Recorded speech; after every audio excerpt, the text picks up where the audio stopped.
Halo sahabat petani, sekarang saya akan berbagi tips cara menanam padi agar memperoleh hasil yang optimal. Salah satu tantangan yang muncul dalam budidaya padi adalah menurunnya produktivitas lahan, yang disebabkan penerapan cara budidaya yang tidak memperhatikan keadaan faktor lingkungan dan tidak bersifat berkelanjutan. Penggunaan lahan secara terus-menerus bisa menjadikan penurunan fungsi lahan dalam penyediaan berbagai unsur hara yang dibutuhkan tanaman. Terdapat berbagai cara untuk meningkatkan produktivitas lahan, namun penerapan budidaya yang baik dan benar menjadi syarat pokok dalam meningkatkan produktivitas. Yang pertama adalah memilih benih berkualitas. Pilih benih padi unggul yang bersertifikat resmi dari instansi pemerintah atau perusahaan. Hal ini menandakan bahwa benih padi tersebut dapat dipertanggungjawabkan kelayakan tanamnya, seperti masa dormansinya dan daya tumbuhnya. Pastikan benih tidak daluarsa dan mempunyai daya tumbuh di atas 90%. Benih padi utuh atau bernas bersih dan bebas dari hama. Tingkat kemurnian benih mencapai hingga 98%.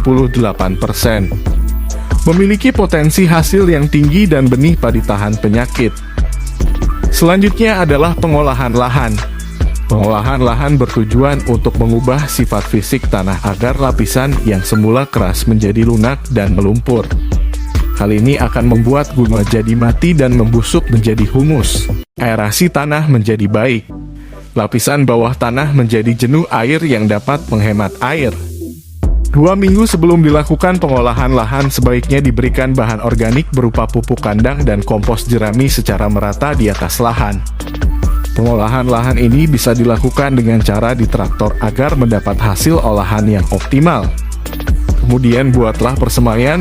Yang paling perlu diperhatikan adalah drainase harus baik agar benih tidak kelebihan air. Lahan dibuat bedengan dan dicangkul hingga tidak ada bongkahan tanah lagi. Sebaiknya benih direndam terlebih dahulu sebelum ditanam, agar mampu menyerap air dengan maksimal untuk proses awal perkecambahan. Sebelum disemai lahan diberi sedikit pupuk organik untuk persediaan hara.